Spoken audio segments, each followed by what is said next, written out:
They thought she was just the cleaner. The girl with the faded uniform and the squeaky mop, the one they could shout at, the one who did not matter. But the night they planned to disgrace her, the proud people in that hall could not even lift their heads to look at her. Because the cleaner they had insulted was holding their entire family name in her quiet hands. And the man who defended her that night, he was hiding a secret bigger than hers. Two people walked into that hotel wearing a lie. Both of them came to test a stranger. Neither of them knew the stranger had come to test them too. This is a story about the masks we wear to find out who is real, and the small, invisible people who turned out to be the ones holding all the power. If a story about pride, disguise, and the dignity of ordinary people speaks to you, please like, subscribe, and tell me in the comments where you are watching from. Sit back and let me take you in. Ade Zimbabwe was sitting in her father's parlor, looking at a glass table she had looked at 1,000 times before. The room was the kind of room that made strangers behave well. The chairs were wide and soft. The curtains fell heavy from the ceiling like they were tired. On the wall hung photographs of her father shaking hands with governors, bank chairmen, 2 ministers, and one man whose face she had forgotten, but whose handshake her father still bragged about. Anybody who walked into that house would swear the girl sitting there had no single reason to be unhappy. That was the problem. People always saw the house. They never saw her. She was the only child of Chief Ikena Mbakwe, a wealthy man who was used to ending arguments simply by deciding they were over. Chief Ikena loved his daughter. Everybody knew he loved her. But his love arrived the way a delivery van arrives, full of things you did not order with a form you had to sign. "A daisy," he called from his chair, folding his newspaper with the seriousness of a man folding a contract. "Come and sit. We must talk about your future." "I'm already sitting, Daddy." "Then sit and listen properly." He set the newspaper down. "The time has come. I have spoken with Chief Okwudili Eze. You know his name. Everybody in this state knows his name. His son has returned from abroad. Somtochukwu, a serious young man, educated, responsible, from a clean family." He said, "Clean the way other men said rich. I want you to meet him on Friday." Adeze felt the tiredness come down on her like a heavy curtain of its own. "Another arranged meeting. Don't say it like that. But that is exactly what it is. You want me to go and sit across from a man and start measuring him for a wedding suit. I want you to know him. I don't want to know a person like this, Daddy. Lined up, inspected, approved by 2 old men who play golf together." Chief Ikena's jaw moved the way it always moved before he said something he believed was final. "It is not only about what you want. Marriage is family. Family is name. Name is everything we have built.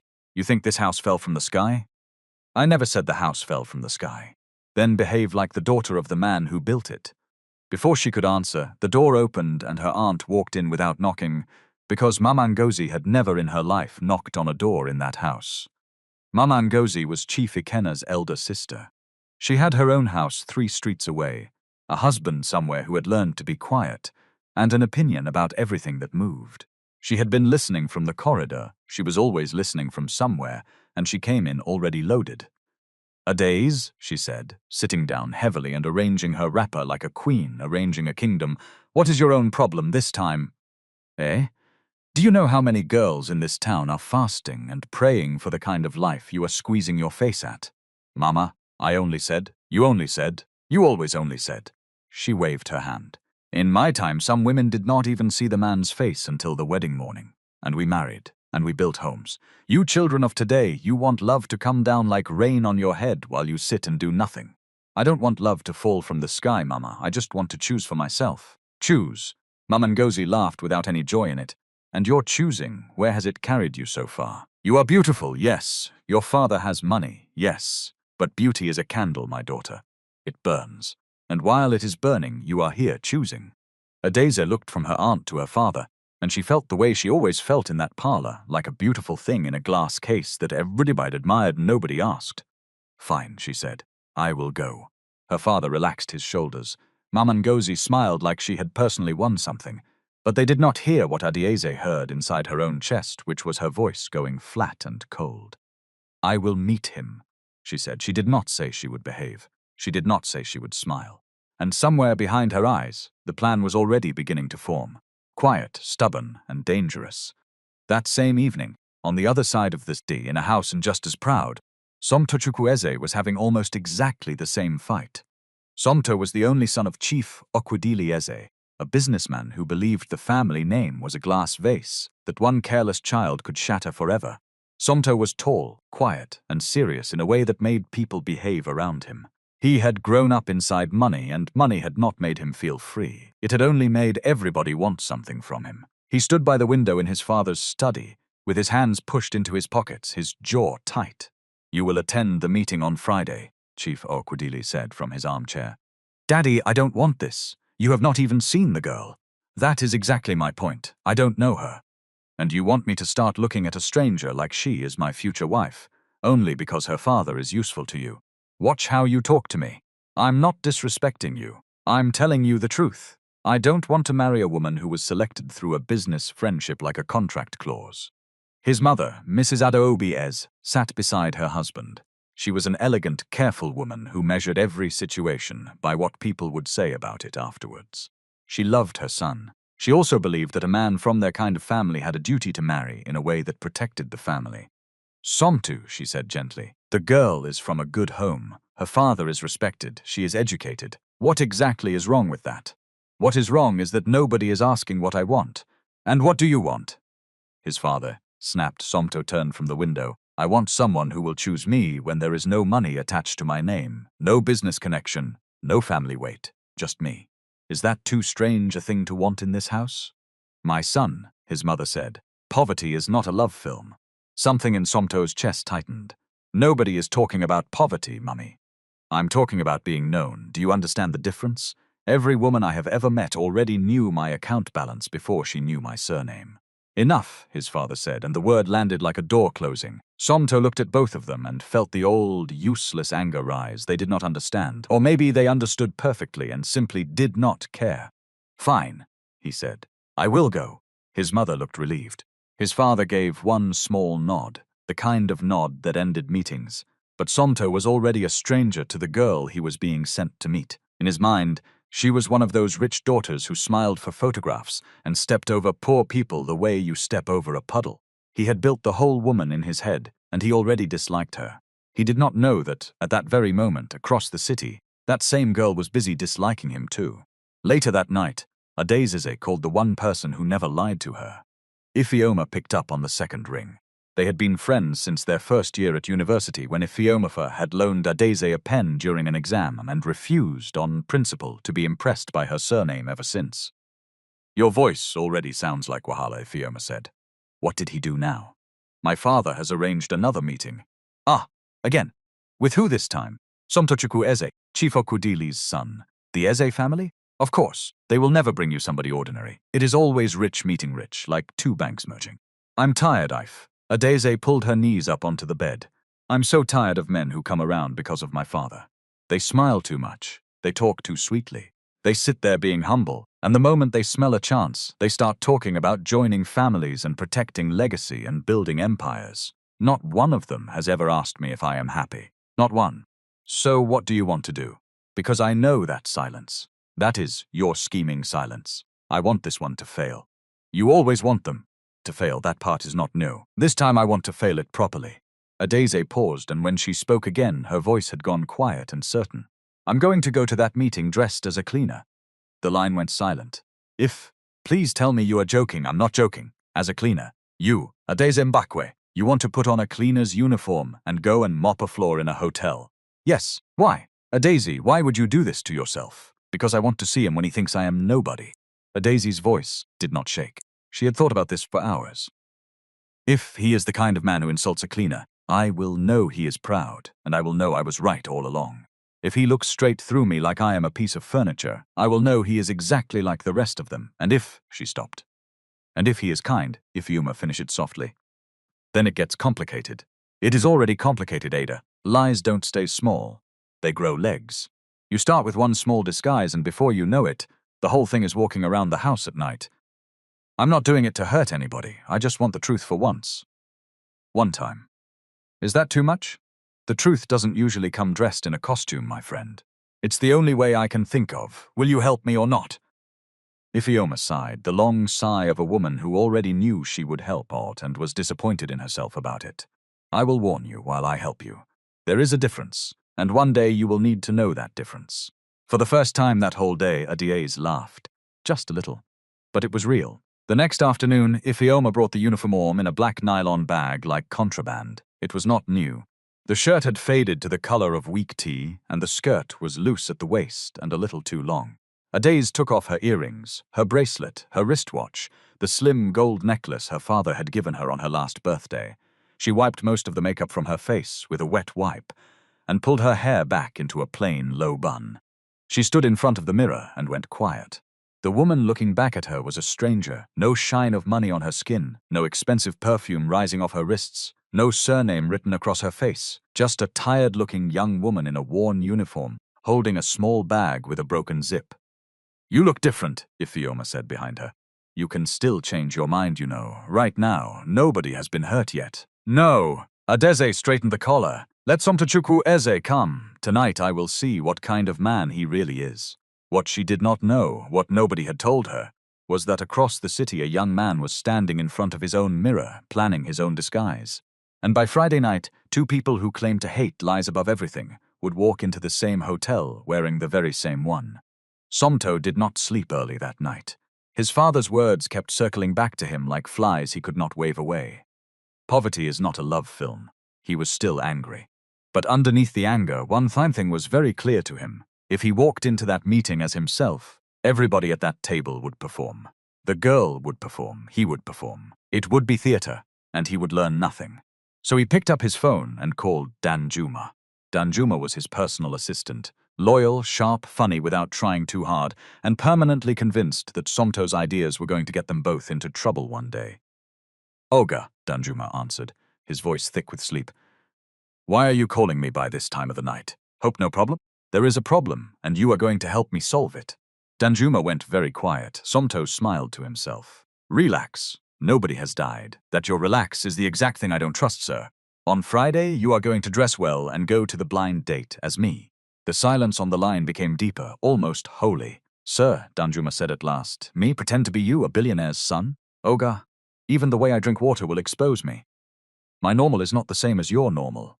My normal is checking the price before I add anything to a plate of food. You only need to sit at the table, talk small, drink something and observe the girl. That's all. And where in the name of God will you be? I'll be there." Somto paused. "But not as myself. As what?" "As one of the security men." There was a clattering sound as though Danjuma had sat up too fast and knocked something over. "Oga, this thing has passed ordinary stubbornness. This is a sickness. Listen to me. If she is proud, she will only show it when she thinks nobody important is watching. The waiters, the cleaners, the security, that is where the truth lives. People show you who they are by how they treat the people they think cannot reward them." "And if she is actually a nice person?" Somto's face changed in the dark. He did not answer immediately. "Rich girls are never nice when they think you are beneath them," he finally said. "Oga, you have not even met this one. I don't need to meet her to know the type. But you don't like it when people judge you because of your own money. You complain about it every single day." Somto looked at the wall. Danjuma had said something true, and Somto was not in the mood to accept a true thing. "Just do what I asked," he said. "Wear something clean. I'll send a suit, and send me your shoe size. Please send shoe too, sir. If I wear my own shoe to that place, your family name will fall on the floor before I even open my mouth." Somto laughed in spite of himself. But his mind was already on Friday, already setting the trap. He had no idea the girl was setting one of her own. On Friday evening, the hotel lounge was dressed up the way hotels dress up when they know money is coming. Soft yellow lights, wide chairs the color of cream, fresh flowers on every table, the kind that are changed before they ever get the chance to die. Quiet music moved through the room like a careful waiter. The staff smiled their careful smiles, because word had gone round that important guests were expected. At the entrance, Sergeant Bala was arranging his men. Bala was a broad, middle-aged man with watchful eyes and the unhurried manner of someone who had spent 20 years watching people give themselves away. He believed deep in his bones that no human being could hide for long. "Watch them at the edges," he always said. "The truth leaks out at the edges. Stand well," he told his men. "Today is not the day to behave anyhow. Big people are coming."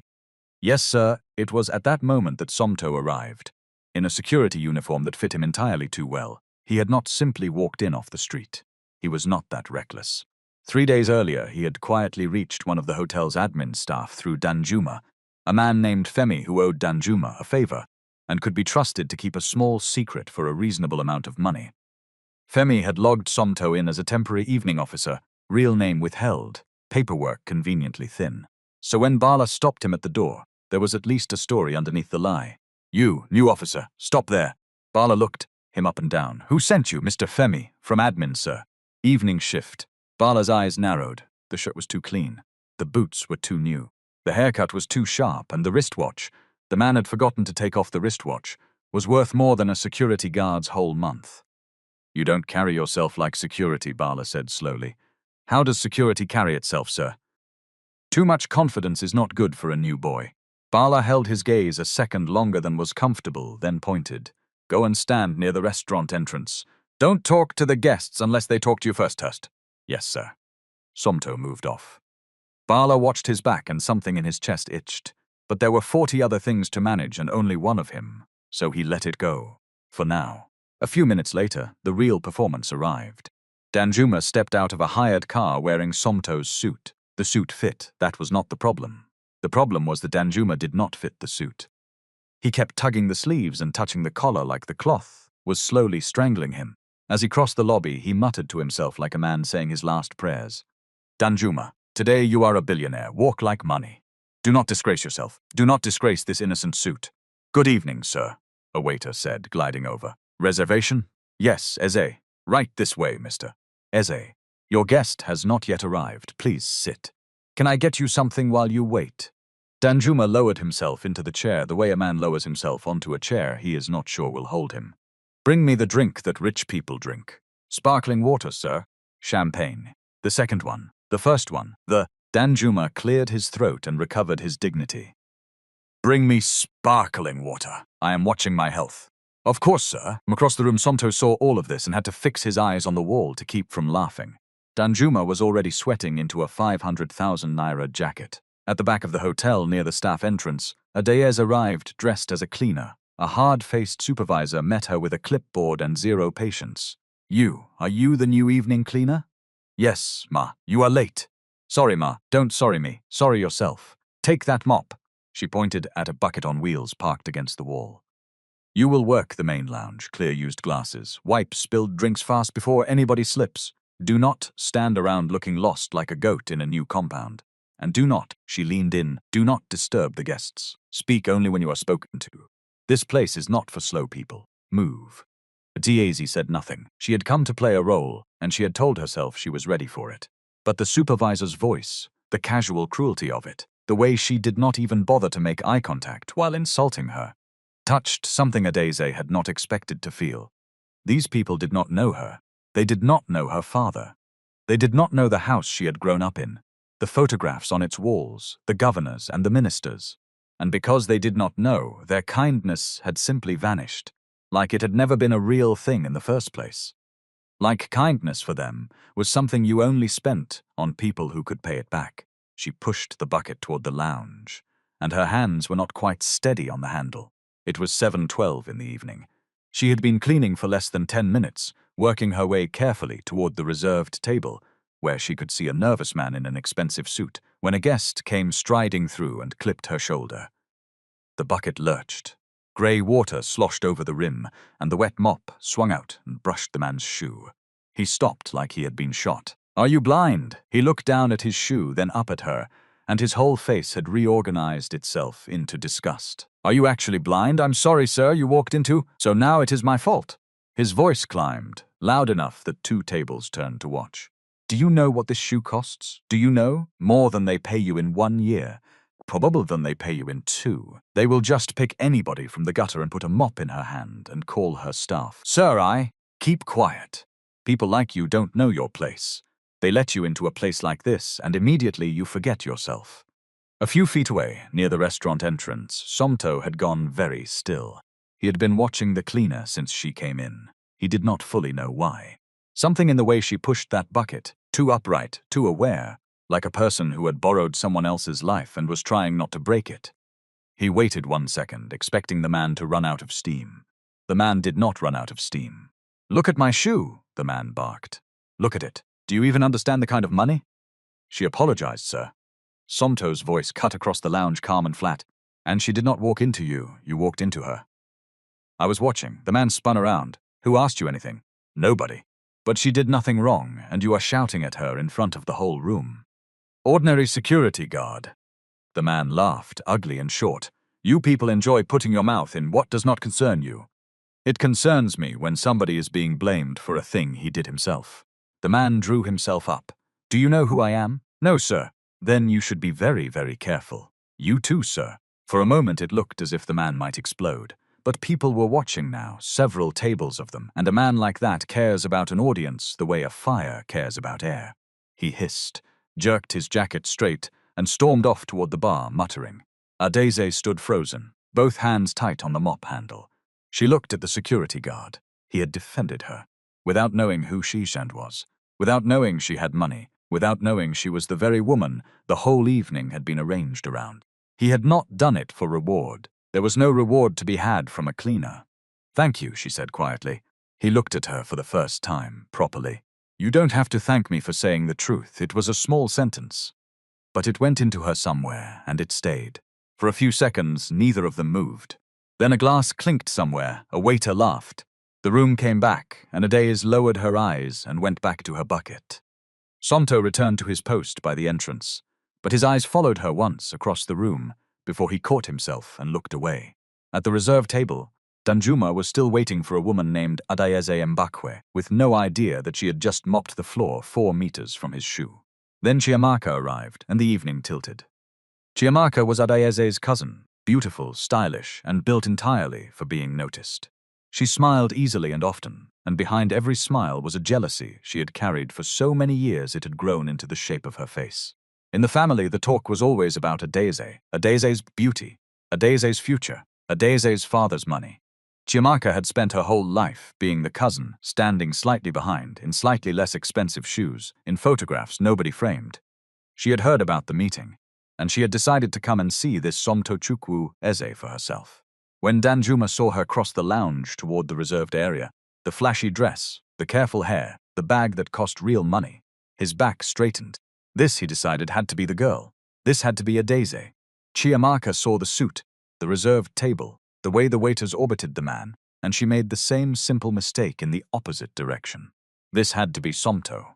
Good evening, she said, sliding into the seat across from him. Good evening, please. Sit, you are welcome. Danjuma waved at the chair she was already in. I'm here, she said, smiling. I can see waiting is part of life. Chiamaka studied him. He was less polished than she had expected from the ease name. But money, she reminded herself, hides many things, and some rich men enjoy acting simple to test you. She leaned forward, lowered her voice into something soft and confidential. Can I be honest with you? Because I think you should know what you are getting into. Honesty is good, Danjuma said, nodding sagely. Honesty is very good. 2 tables away, Adeze had drifted close, wiping a perfectly clean surface, her ears wide open. I am very, very close to Adeze, Chiamaka said. Like a sister. Closer than a sister, she let that settle. So believe me when I tell you the truth about her. She can be difficult. She is used to getting her way in everything. She is spoiled. I say it with love, but she is spoiled. Proud. Stubborn. Too protected. Her father has carried her on his head her whole life, and now no man is good enough for her. Danjuma leaned back, trying very hard to look like a man who had options. I don't like a woman who is too difficult. A man like me needs peace. Exactly. Peace. That is exactly what you need. Me, I cannot be chasing a woman up and down. If she wants me, fine. If she does not want me, also fine. There are many women. Danjuma spread his hands as though displaying an invisible warehouse of women. Adeze, wiping her clean table, felt her chest tighten. But it was not pain. It was something colder and more satisfying. So this was Somtochukwu Eze, proud, shallow, full of himself, sitting there while a woman insulted her to his face, agreeing, nodding, talking about his many options. She had been right. She had been right about all of them, and here was the proof. She wrung the cloth and went back to work, her face calm, her plan complete. But near the entrance, the real Somto was watching her. He had seen her drift toward the reserved table. He had seen the exact moment her face changed. The small flinch, the way she lowered her head after the man at the table laughed. And he could not understand why a cleaner would look wounded by a conversation that had nothing at all to do with her. So there they were. Danjuma at the table, pretending to be a man he was not. Chiamako across from him, pretending to be a loving sister while quietly poisoning Adese's name. Adese on her feet with a mop, certain she had just seen the true face of the man she was meant to marry. And Somto by the door, in a borrowed uniform, certain he was the only person in the entire room wearing a disguise. Not one of them knew the truth. Not one. The evening ended the way badly arranged things end, with everyone believing something that was not true. "You have done enough for today," the supervisor told Adese near closing. "Drop the mop and the bucket on your way out. Go through the staff side." "Yes, ma. Thank you." Adese picked up her small bag and walked toward the staff corridor. Her mind was busy and almost calm. She had seen enough. The man at the table was proud and shallow. He had listened to Chiamako insult her and had simply nodded along. The meeting had failed exactly the way she had wanted it to fail, which was the safest, most useless kind of victory there is. But one thing sat wrong with her: the security guard. She was still turning him over in her mind when her slipper, cheap and borrowed like everything else she wore that night, caught on the smooth floor near the back exit. Her foot slid. She lost her balance and the world tipped. And then a hand closed around her arm and pulled her back upright before she could go down. She looked up. It was him, the guard. For a moment neither of them said anything. "Sorry," he said, letting go of her arm carefully, like he was returning something borrowed. "Are you hurt?" "No. My slipper just cut." She lifted her foot. The thin strap had snapped clean through. "You can't walk far on that. I'll manage. People always say that when they have no better option." She almost smiled. He crouched, took the broken slipper from her hand without asking, and looked at the snapped strap the way a man looks at a problem he intends to solve. From his pocket, he produced a small roll of black tape, the kind security men carry for 100 small emergencies, and he wound it tight around the strap, firm and neat, and handed it back. "Try it now." She slid her foot in. It held. "Thank you," she said again, and this time the word felt heavier in her mouth. "You thank people too much," but he said it gently. "And you act like good things are nothing." She studied his face in the dim corridor light. "What is your name?" "Somto," he said. Then, after the smallest pause, "Sergeant Somto." He had given his own first name. He did not know why he did it. It just came out, the true thing wrapped inside the false title, and once it was out, he let it stand. "And you?" "Chioma," she said. It was the first name that came to her, a name that belonged to no one she knew, which was exactly why it was safe. "Nice to meet you, Chioma." He nodded toward the broken floor where she had slipped. "Do you like the job?" "It teaches me things." "Like what?" "How people behave when they think you are invisible." She heard herself say it and could not stop. "When they think you have nothing to give them. When they think you don't matter, you learn very fast who a person really is." Somto was quiet for a second. "People behave differently when they think you have nothing to," he said. "This kind of work, it gives a man plenty of time to watch people." "You're right." She did not know it, but they were both telling the exact same truth from opposite sides of the same lie. "I should go. Will you be fine?" "Yes." She started down the corridor, walking carefully on the taped slipper. Somto watched her until she reached the staff gate and disappeared through it into the dark. And then he stood there longer than he needed to, thinking about a cleaner named Chioma, wondering why a woman with nothing carried herself like a woman who had once had everything. That night in the Mbakwe house, Chief Ikena heard that the meeting had not gone well.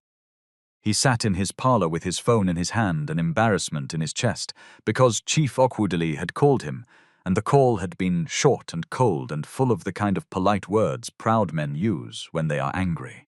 "What happened today?" he asked when Adese came in. "I met him." She set her own phone down. "He is not serious, Daddy." "What do you mean, not serious?" He sat there talking about women like they were lined up waiting for him. He didn't look like a man who is ready for anything that matters. "Did you go there with an open mind? You told me to meet him. I met him. Did you behave yourself?" Adese looked away. "So if the meeting failed, it is automatically my fault. I know you, Adese." Her father's voice was tired more than angry now. "When you do not want a thing, you have learned how to make it fail without ever raising your voice. You can poison a whole evening with a quiet face." She did not answer, because he was not entirely wrong, and that was the part that closed her throat. "I have told you what I saw," she said finally. "This is embarrassing. I'm sorry you're embarrassed. But I cannot marry a proud man because you and his father play golf together." He looked at her for a long moment, like he wanted to say something gentler, and could not find where he had kept it. Go and rest, he said, and in the Ezzy house the same scene was playing out in different chairs. You did not even meet the girl, Chief Okwudili said. I met enough. What does that mean, you met enough? It means the evening confirmed what I already knew. Arranged marriage is foolishness, Daddy. You cannot select a wife for a man the way you select a business partner. Don't talk like a child. I'm not a child. I am a grown man asking to choose the woman I will spend my life with. Is that the crime? Somto Chukwu is from a good family, his mother put in. She is from a good family. Good background, good name. Somto's voice rose. That is all anybody can say. What about the person herself? Has anyone in this whole arrangement asked who she actually is? His father stood. You will meet her again. Again? Yes. This time no hotel, no confusion. Both families, in one of the houses. We will sit down properly and end this embarrassment like adults. So instead of letting it die, you want to make it stronger. You are my son. You will not make a fool of me twice. Somto turned to the window so they would not see his face. Because here was the strange thing, the thing he could not say to either of them. He was angry, yes, but underneath the anger, he was not thinking about Ade Mbakwe at all. He was thinking about a cleaner named Kioma, and a taped slipper, and a voice that said, you learn very fast who a person really is. For the next several days, the two of them found small reasons to meet. It started with a returned earring. Kioma had lost a cheap stud near the staff gate, and Sergeant Somto had it, and returning it required meeting. After that, the reasons stopped pretending to be reasons. They met by a roadside vendor near the hotel, where a woman roasted corn and plantain over a drum of glowing coals. He bought 2 cobs, and they sat on the low concrete edge of a culvert and talked while the city moved past them, loud and ordinary, and not watching them at all. Tell me about you, he said one evening. I live with family. It's complicated. Mine too. What is complicated about yours? They have plans for my life, she said. Plans they made without asking me. They love the daughter they can show people, the one who smiles and obeys and marries well and makes them proud. Sometimes I think they love her so much they forgot there is a real person standing inside her. He was quiet. That is the most familiar thing anybody has said to me in a long time. And yours? They believe love should obey instructions. He gave a short laugh. Like you can issue a memo and the heart will comply. They both laughed then, and the laughter was real, which was the strangest part of the whole thing, that 2 people telling each other half-truths could arrive at something so completely true. But Somto, even while he laughed, was watching. He had not stopped being who he was. He noticed that Kioma was careful about where she let him walk her. She always stopped him at the same corner 2 streets before wherever she actually lived. She never named the street. She steered him away from certain roads the way you steer a child away from a hot pot, smoothly, so he would not notice. And she spoke too well. Her grammar was too clean for a cleaner. When she forgot to be careful, her words came out polished, educated, expensive. He told himself he was imagining it. And Adeze, for her part, was watching him right back. She noticed that he did not move like a man who had been pushed around all his life. He carried himself too calmly, took up space too easily, said thank you to the corn seller like a man accustomed to being served rather than serving. When she pointed it out once, gently, joking, he covered it smoothly. I have walked around rich people long enough to catch their habits, he said. You hear and see plenty as security. Their children talk in front of you like you are a wall. After enough years, some of it rubs off. It made sense. She let it go. One evening, he decided to test her properly. You look worried today, he said. Is everything okay? My mother has not been well. She had prepared this in case it was ever useful. There are hospital bills. That is part of why I work so hard. People look down on this kind of job, but a person has to do what she can for her family. How much, if you don't mind me asking? She hesitated. The last bill was 318,000. 318,750 naira to be exact. I keep the exact number in my head. I don't know why.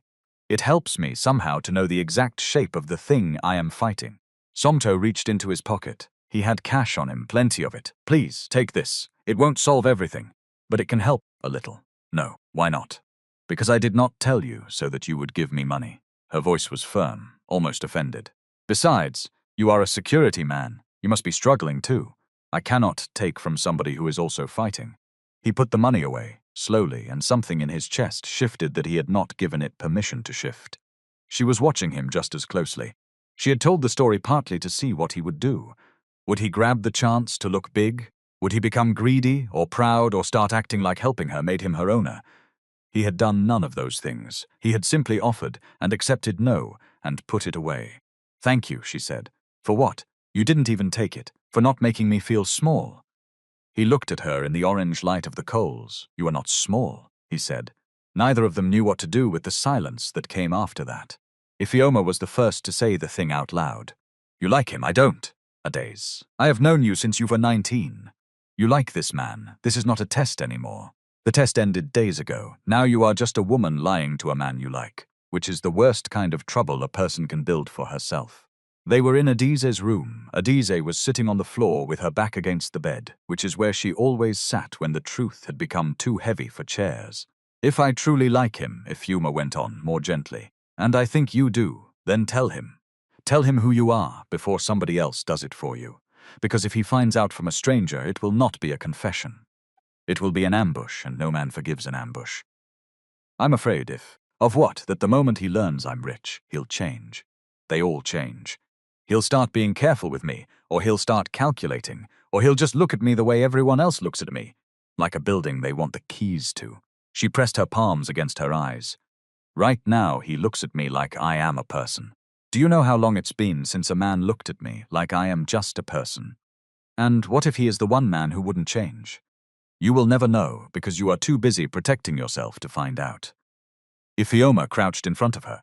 "Love cannot live in a house built on a lie, Ada. The foundation will crack. It always cracks. The only question is whether you are standing inside when it does."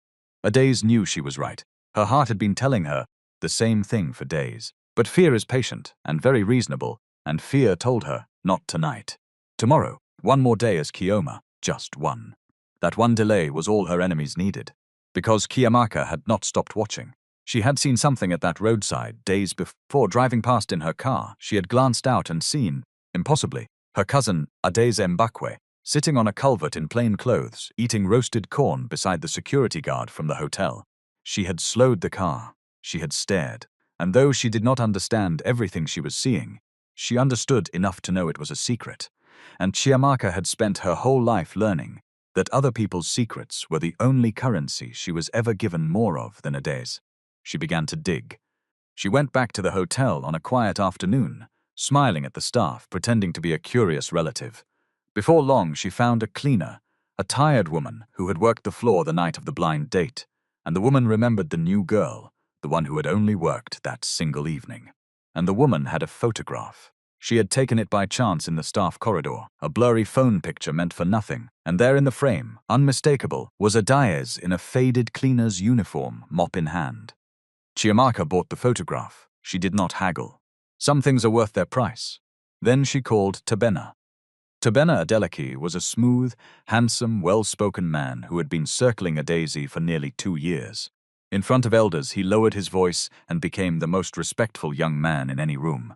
But Adaze had always felt the cold machinery turning behind his smile, and she had refused him so many times and so clearly that even her father had stopped suggesting him. Almost. They met that evening in a quiet lounge. "So it is true," Tabena said, looking at the photograph on Chiamaka's phone. "Chief Mbakwe's only daughter, dressed as a cleaner." In public, he set the phone down slowly, and his smile when it came was not a nice one. "Wonderful. I want people to see her," Chiamaka said. "Just for once. I want them to see that the greater Diazi is not as perfect as everybody decides she is." But Tabena's mind had already traveled far past Chiamaka's small jealousy and arrived somewhere much larger. He was thinking about Chief Ikena Mbakwe's company. He was thinking about a private investment deal worth 11,400,000 naira that he had heard whispers of. A deal that required board approval, that required signatures, that required access. He had been quietly cultivating a friendship with a junior finance officer in Mbakwe's company for months, asking small questions, building small bridges. Marriage into the family would have been the master key. With Chief Mbakwe's name behind him, doors that took other men 10 years would simply open. But Adaze kept refusing him. And now here was a gift, a way to break her, to shame her, to make her family so grateful for a respectable man, cleaning up the embarrassment that they would hand her over without a fight. "We don't waste this," Tabena said. "We wait for the right room, the right crowd. We let it land where it does the most damage." Chiamaka was acting out of jealousy, Tobena was acting out of greed and patience. Between the two of them, they were certain that public disgrace would break Adeze Mbakwe in half. Neither of them noticed the small thing they had set in motion, that to get the photograph, Tobena had been seen. The corn seller's son, who hung around the hotel running errands, had watched a man in a navy suit hand an envelope to a cleaner outside the staff gate and walk away with a phone in his hand. The boy thought nothing of it. But the boy talked. Everybody talks. The truth leaks out at the edges. Meanwhile, Danjuma stumbled into the truth by pure accident. He had been sent to deliver a document near the high-walled houses of the Mbakwe district. He was walking back to the car, half asleep on his feet, when a gate opened across the road and a woman came out, dressed in a soft, expensive dress, climbing into the back of a chauffeured car. He glanced at her the way you glance at anybody. Then he stopped walking. He knew that face. He had picked Oga up from that hotel a dozen times. He had seen the cleaner, Kioma, come and go through the staff gate. He had watched, with a private smile, his Oga slowly falling for a girl who mopped floors. And the woman now folding herself into a chauffeured car outside a mansion with the name MBAKWE on the gatepost was the same woman. Danjuma did not believe his own eyes. So he stood there until the car pulled out and he saw her clearly through the window, and there was no doubt left to hide behind. He went back to Somto almost running. Oga, what is wrong with you, that girl? Kioma, the cleaner. Danjuma was out of breath. She is not a cleaner. Danjuma, if this is one of your jokes. I saw her today, sir, coming out of a house in the Mbakwe area, dressed like a rich woman, entering a chauffeur car. The gate said Mbakwe. He swallowed. Oga, what if your Chioma is Adeze Mbakwe, the same girl your father has been forcing on you? What if she is the same person? The name landed in the room like a slap, and for a moment Somto could not speak. His first feeling was anger, hot and immediate. She had played him. She had dressed as a cleaner to test him, to look down at him from behind a costume, to study him like an insect under glass. But the anger lasted only a few seconds, because right behind it came the other thought, and the other thought was worse. He had done the exact same thing. He had worn a security uniform. He had let her believe he was an ordinary man who fixed broken slippers with black tape. He had invented a test, watched her like a specimen, even tried to trap her with the offer of money. What right, exactly, did he have to feel betrayed? What made his lie cleaner than hers? Nothing. Nothing at all. And yet it hurt. And it hurt precisely because the feeling underneath the lie had stopped being a test a long time ago. The feeling was real now. The lie had become a wound. What will you do? Danjuma asked, watching him carefully. I should confront her. Somto stared at the wall. But I won't. Not yet. Why not, sir? Because if it is true, I want to understand why she lied, before I decide what it means. He was quiet for a moment. And because I am not in a strong position to be pointing fingers at anybody about lying. Small, sir, Danjuma agreed. Very small position, microscopic, in fact. That night, Somto sat alone with his phone in his hand for a long time.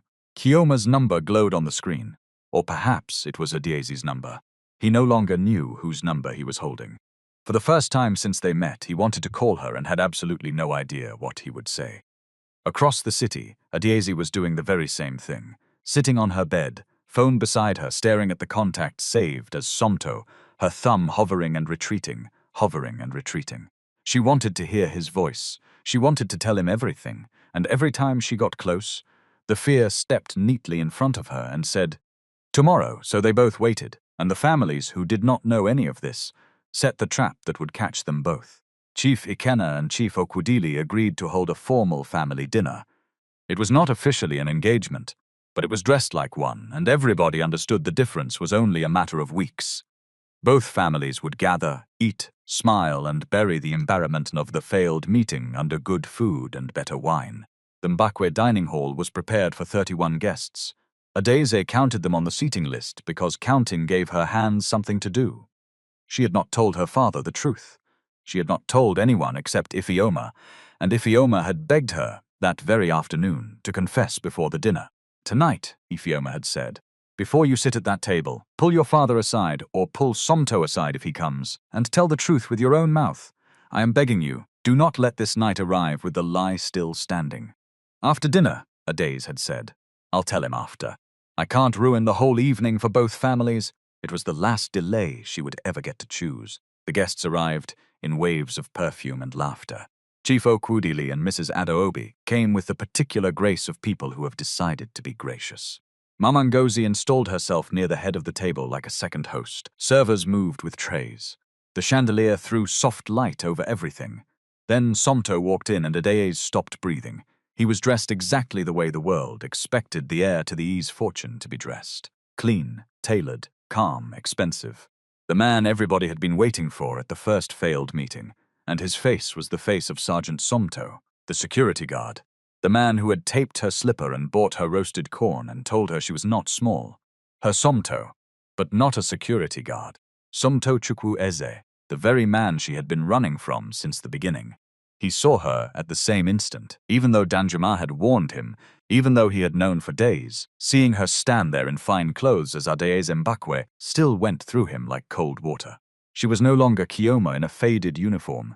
She was the woman the entire dinner had been built around, and she was looking at him with her whole face open in shock.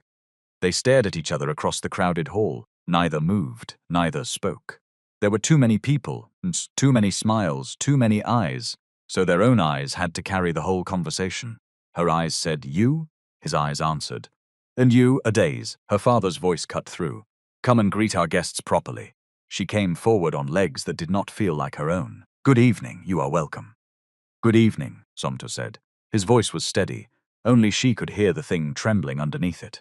For one suspended moment it seemed possible that they might find a way, a stolen second in a corridor, a whispered the truth, a chance to disarm the lie together before it went off. They did not get the moment, because Tobena arrived. Chief Ikenna frowned slightly when he saw him. Tobena had not been on any list he remembered approving, but Tobena moved through the room, greeting elders with such smooth respect that the frown smoothed itself out. Chiamaka slipped in a few minutes behind him, and when Adeyes saw the two of them enter together, one after the other, a cold thread of dread pulled tight in her stomach. Dinner had not even been served when Tobena rose to his feet. "Chief Mbakwe, forgive me, sir." His voice carried, trained and clear, pitched to reach the far end of the table. "I know this is not my place, but there is something I believe both of these great families deserve to know before they bind themselves together." The room quieted. Forks paused. "What is it?" Chief Ikenna asked. "Your daughter has not been honest with anyone in this room." Tobena. Adeyes was on her feet. "Don't." He did not even look at her. "On the night of the arranged meeting at the hotel, this same Adeyes, this daughter you are about to give in marriage, was there. But not as a guest." He let the silence stretch. A man who understood the value of a pause. She was there dressed as a cleaner, in a uniform, mopping the floor, watching everybody like a spy in her own father's arrangement. A murmur ran around the table. "I saw her myself," Chiamaka added, rising, her voice shaking with something she was pretending was concern.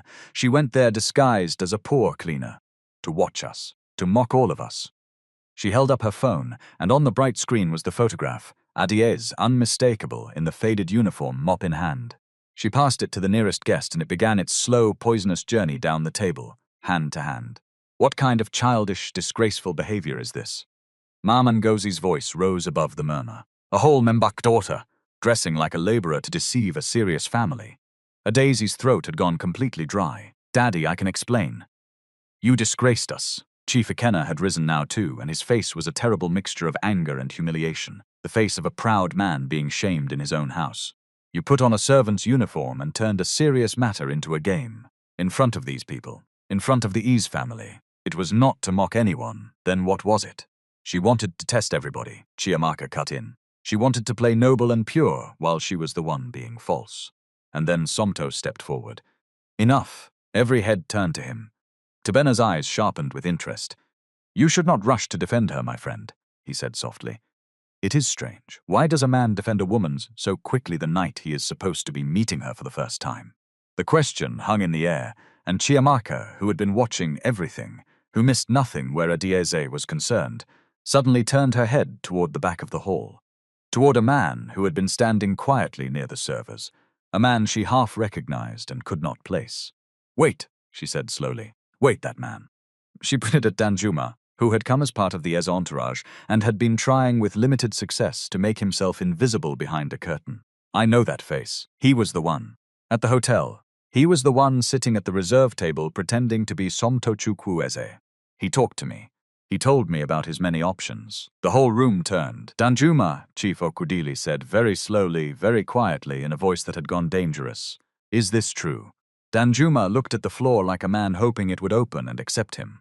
I'm sorry, Oga. Somtochukwu, his father turned to him. Explain this to me now in front of everyone. And there it was.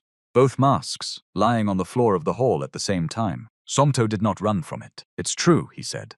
I sent Danjuma to sit at the table in my place. And I was there myself, as a security guard. I wanted to see the kind of woman she was when she thought nobody important was watching. So, Chief Ikena's voice was ice. Your son came to deceive my family, and my daughter, dressed like staff, to disgrace yours. Two great families, and our children behaved like masquerade actors in a market square. Nobody, Chief Okhudili said heavily, disgraced anybody more than these two children have disgraced themselves tonight. Tobena stood at the center of the wreckage he had made, and he was smiling. It had gone better than he had planned. The shame was total. The families were turning on each other, and in the chaos, a respectable man who had warned them all would look very, very good.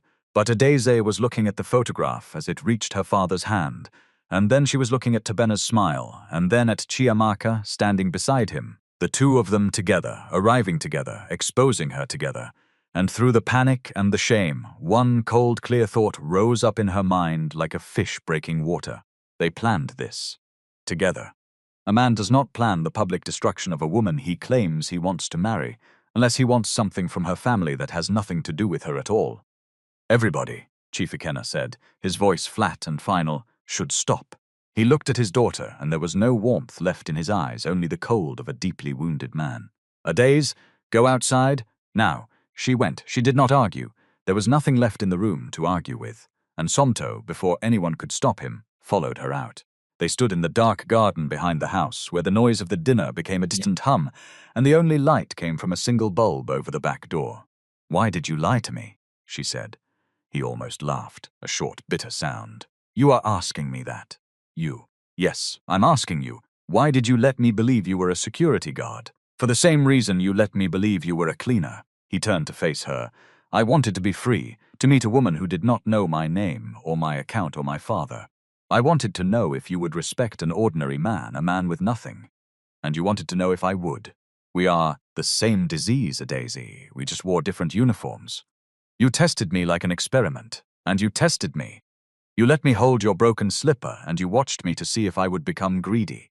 You told me your mother was sick to see what I would do. 318,750. Was any of that real? She looked away. It had not been real. And the shame of it sat in her chest beside the shame of everything else. I was afraid, she said. So was I. Afraid of what? Of meeting one more rich girl who would look at people like Kioma, like the real Kiomas, the ones who are actually poor, as if they were nothing.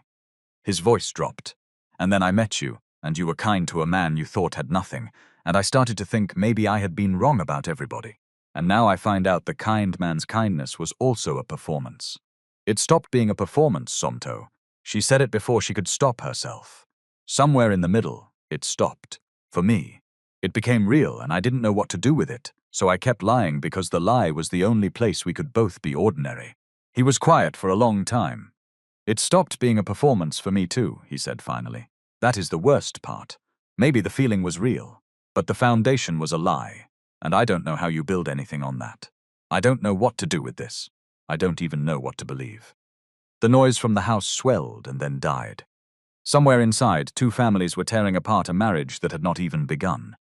And out in the dark garden, two people who had finally told each other the truth stood 3 feet apart, unable to close the distance, because the truth had arrived far too late and far too loud.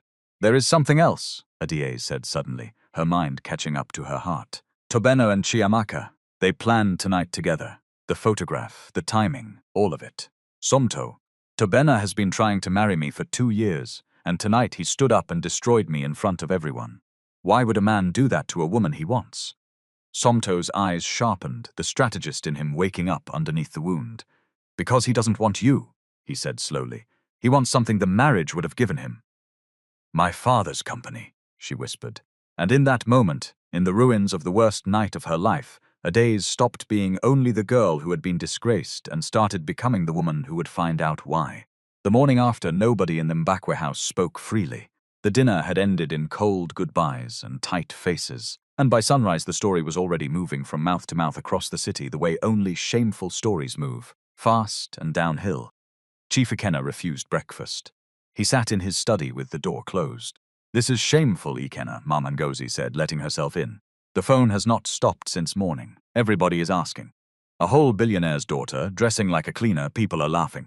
"Let them laugh," he said, but his voice was tired. When he called Adieze in, he did not shout. That was worse. "You made a fool of me," he said, "and of yourself. And of the Easy family. Do you know what kind of family we have now joined our name to in scandal? Daddy, Somto's own behavior was no better. He sent his assistant to sit in his place. He came as a security guard. We both, and that is supposed to comfort me? That both of you are foolish." Adieze wanted to tell him about Tobena, about the company, about the cold thread she had pulled in the garden. But she had no proof, only a feeling, and a feeling was exactly the kind of thing her father had stopped trusting from her. So she kept it, folded it away, and carried it to the only people who might help her open it. It was Ifeoma who started pulling the thread. She had never trusted Tobena, not for a single day. After the dinner, she went to Chiamaka, not with anger, but with the quiet patience of a woman who has decided to win. She found Chiamaka shrunken and uneasy, the high of the public revenge already curdling into something that felt less like triumph and more like guilt. "You hurt your own cousin," Ifeoma said, "in front of the whole world. For what? Because everybody always praised her, and never you." Chiamaka's eyes filled. "You don't understand. Then make me understand." And it came out, all of it. The years of standing slightly behind. The photographs nobody framed.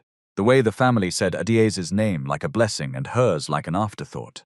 But more than that, under Ifeoma's steady questions, the other thing came out too. The thing Chiamaka had not fully understood she was part of. "Tobena," Chiamaka whispered. "He didn't just want to shame her. He kept asking me things, about her father's business, about the contracts, about who signs what. I thought he was just interested. I thought he loved her in his own twisted way." She wiped her face. "I think I helped him do something much bigger than I wanted to." "Then help me undo it," Ifeoma said. "Send me everything, every message he sent you. Everything he asked." Chiamaka hesitated only a moment. Then she opened her phone and began to forward months of conversations, and with each message that left her phone, something in her face loosened, as though she were setting down a weight she had been pretending was not heavy. Danjuma was the second to bring a peace. After the disaster, Danjuma had become watchful in a way that surprised even Somto. He felt responsible. He had sat at that table. He had talked to Chiamaka. He had, in his own small way, helped build the trap that caught his ogre. So he kept his eyes open, and one afternoon, outside a small office building near the financial district, he saw Tobena again. Tobena was standing with a man Danjuma recognized, a junior finance officer from Chief Mbakwe's company, a man Danjuma had seen at a company event once, holding a clipboard and looking nervous. As Danjuma watched, Tobena handed the man a thick envelope. The man handed back a brown file. They shook hands and parted quickly, the way men part when they do not want to be remembered together. Danjuma did not know what was in the file, but he knew what a bribe looked like, and he recorded 10 seconds of shaky video from across the street. Sergeant Bala was the third and the most unexpected. Bala had never forgotten the too clean security guard from the night of the blind date, nor the well-dressed cousin who had come around the hotel afterward asking strange questions, nor the man in the navy suit who had waited outside the staff gate for her. He had filed all of it away in the careful drawers of his mind. So when word reached him, and in this city word reaches everyone, that there had been a great scandal at the Mbakwe dinner involving a disguised cleaner and a man in a navy suit named Tobena, the drawers slid open and the pieces lined up. Bala had something the others did not. He had the hotel's security footage from the night of the blind date, and on that footage, clear and time-stamped, was Tobena Adeleke, outside the staff gate, receiving a phone from a cleaner and handing over money. The very transaction that had produced the photograph. He did not have to help. It was not his trouble. But Bala had spent 20 years watching the powerful insult the powerless and walk away clean, and something in him had been waiting a long time for a night like this. "This kind of man smiles too much," he told Ifeoma when she came to him. "And the ones who smile too much are the ones you watch the closest." Ifeoma brought the three pieces together and laid them in front of Adeyes. Chiamaka's months of messages, Danjuma's 10 seconds of video, Bala's time-stamped footage. Adeyes went cold as she watched them line up into a single shape. This Tobena is even worse than I thought, she said quietly. And this is only what we can see. Ifuma, we take this to my father. Not as my feeling, as evidence.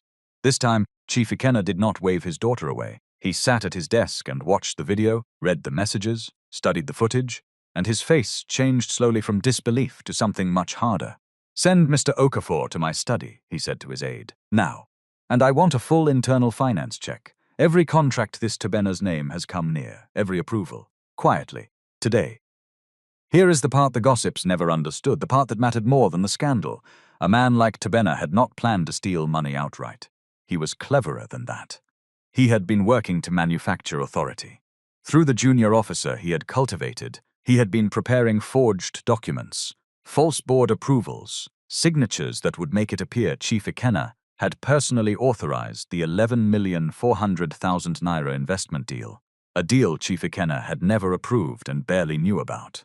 If the marriage had gone through, Tobena would have had the family standing to push those forged papers through without anyone looking twice. The marriage was not the prize. The marriage was the door. By the next day, the internal check had found it all. 8 unauthorized documents. 2 forged approvals bearing a signature that was almost, but not quite, Chief Ikenna's hand. The reason it failed, the reason it had always been going to fail, was something most people never think about, and it is worth understanding. Real companies do not let one signature move millions. They build what auditors call dual authorization. Large decisions require 2 independent approvals, logged separately, so that no single forged hand can move the money alone. And they run internal audits precisely to catch the gap between what a document claims and what actually happened. Tobena had been clever about the forgery. He had not been clever about the system. The system was built, brick by boring brick, by people who had learned long ago that the most dangerous thief is the one who looks respectable. The boredom of the safeguard is the point of the safeguard. When Tobena was summoned to the Mbakwe house, he came smiling, certain he was still in control. Chief, good afternoon. You called for me, sir. Stand there, Tobena. Sir, whatever you have heard, people are trying to spoil my name because I care about Adayeze. You never cared about my daughter. Chief Ikenna's voice did not rise. It did not need to. You cared about what her hand in marriage would put in your reach. He turned a laptop around. On the screen, the time-stamped footage played. Tobena, the staff gate, the envelope, the phone. This is from the hotel cameras. The date is correct. It happened. For the first time, the smile slipped off Tobena's face and did not climb back on. I welcomed you into my house, Chief Ikenna said. I almost listened to you. I almost handed you my daughter as a key to my company, because you wore a clean suit and lowered your voice in front of elders. He looked for one moment, profoundly tired. Send in the officers. They are waiting outside. They had been waiting outside. That was the last time Tobena Adeleke came near the Mbakwe name. The forged documents became a financial crimes investigation. The junior officer, faced with the footage and his own signature, told everything in exchange for mercy. And the great respectable man who had stood up at a dinner to shame a woman for wearing a uniform was led out of that house by people whose names he had never bothered to learn. That evening, Chief Ikenna asked his daughter to sit with him alone. Adaze, I owe you an apology.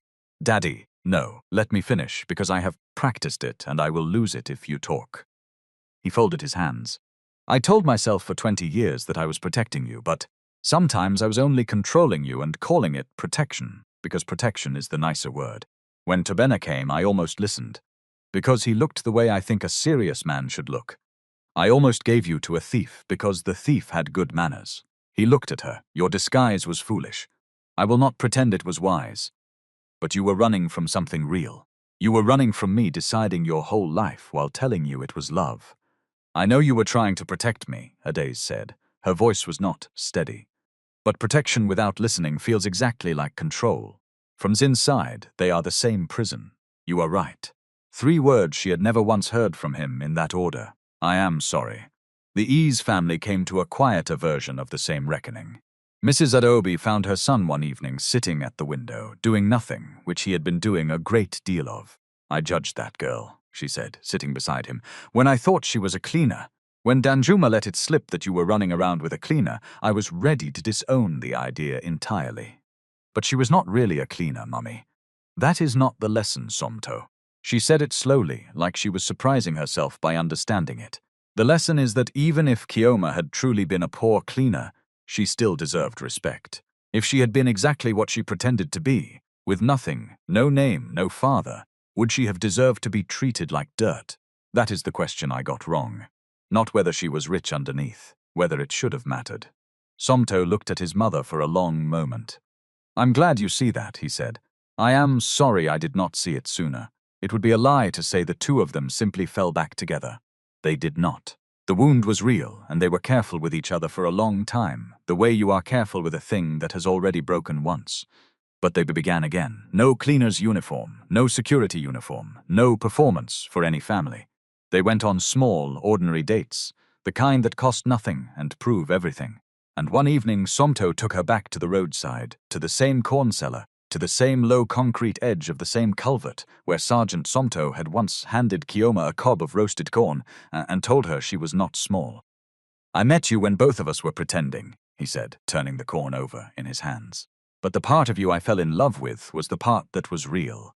Your stubbornness, your kindness to a man you thought had nothing, the way you would not take money you needed because you would not let me feel poor." He looked at her. "I don't want a perfect love nowadays. I have watched perfect arrangements my whole life, and they are made of glass. I want an honest one. I want to build something we don't have to test each other to trust. I want you, not Kioma, not Chief Mbakwe's daughter. You. Will you marry me?" She did not make him wait. "Yes," she said. "Yes, Somto." The wedding came months later, simple by the standards of two families that have rented a stadium. Both families were present, but this time nobody was commanding anything. They had come to support, not to direct. Danjuma cried during the toast and announced, to anyone who would listen, that he had once been a billionaire's son for a single evening and would like it noted in the family history. Bala, retired now from the hotel, came in his best agbada and shook Somto's hand and told him he was still the most handsome fake security guard he had ever caught. Kiamaka came too, quieter than anyone had ever seen her, and before the night ended, she found Adieze alone. "I'm sorry," she said. "I was jealous for so long I forgot you were my blood." "I know," Adeze said. "I forgive you, but you have to change. Not for me, for yourself. Jealousy is a fire that only ever burns the person carrying it." "I'm trying," Kiamaka said, and for once it sounded true. Mama Ngozi cried during her own unrequested speech and declared that she had always known love would find its way, which made the entire room turn and look at her, because she had personally supplied at least half the pressure that nearly destroyed it. She wiped her eyes and lifted her chin. What? At least it worked out. A wise woman is allowed to forget her mistakes. But here is the part of the story I most want you to keep, the part that is not about a wedding at all. After they married, Somto and Adeze did something that confused a great many people who only understood weddings, and not what comes after them. In both family companies, they started a workers' dignity program. Not a charity photo op, not a press release, but a real thing with real teeth. It was for the people who keep everything running and are almost never thanked for it. The cleaners, the security men, the drivers, the cooks, the messengers, the office assistants. The invisible architecture of every rich person's comfortable day. They did not run it from a distance. They visited, they listened to complaints that powerful people are usually protected from ever hearing. "Madam," one cleaner told Adeze, "when we mop the floor, some of the staff walk on it before it is dry, and they do not even say sorry. Like we are not there." "Sir," another said, "sometimes our salary is late for many days and nobody tells us why. We are just expected to wait." Adieze did not nod vaguely and move on. She sat down. And then she did the thing that mattered. She did not only feel for them, she informed them. She brought in someone to explain to every worker, in plain language, the rights they actually had under the law. That wages withheld, without explanation, were not a favor being delayed, but an entitlement being denied. That there were proper channels to report bullying and unsafe conditions. That dignity at work was not a gift from a kind boss, but something a person could stand on and ask for by name. Knowledge, she had learned the hard way, is the difference between a person who can be pushed and a person who cannot. You cannot easily disrespect someone who knows exactly what they are owed. By the end of this month, she told them, the late salaries stop. And if anyone treats you as though you are invisible, there is now a name and a desk and a number for that. You are not powerless. You are only uninformed. Those are not the same thing. Somto, for his part, never forgot the way the staff looked through him when they thought he was only security. Adazes never forgot the casual cruelty of the supervisor, who would not even meet her eyes. They had both learned the same thing from opposite sides of the same lie, and it was this: kindness is only real when it costs you something and earns you nothing. It is easy to respect a person in an expensive suit. It is easy to smile at someone who can promote you. Character, the actual thing, not the performance of it, only ever shows in how a person treats the people who cannot reward them, cannot promote them, cannot defend themselves loudly. The waiter, the cleaner, the stranger with nothing to offer. And the years passed after that, not in dramatic chapters, but in quiet evenings, the kind of quiet two people have to nearly lose each other to learn how to keep. I want to tell you something before I let you go, and it is not part of the story. When I was much younger, I spent one long, broke summer working night security at a building I will not name. 12 hours a shift, a plastic chair, a torch with a weak battery. And what I remember most is not the boredom or the cold. It is how quickly people learned to look through me. Important men in good suits would pass my desk every morning for months and never once meet my eyes. As though a uniform were a kind of invisibility, as though the chair were empty. I was 22, and I have never forgotten the exact feeling of becoming furniture. That is why a story like this matters to me, even knowing it is only a story, because the test in it is a real tall test. You are taking it right now, today, with the security man at your gate, and the woman who cleans your office, and the driver who waits hours for you, and is not greeted when you finally come. Nobody important is watching how you treat them. That is exactly what makes it the truest measure of who you are. So let me ask you, wherever you are watching from, who is the invisible person in your own life, and when did you last look them in the eye? Tell me in the comments, I read them. And if this story moved you, share it with one person who needs to be reminded that dignity is not something we hand down to the people beneath us. It is something we owe across to the people beside us. Their love began in disguise, but it survived because, in the end, they finally chose to be honest with each other and with the world.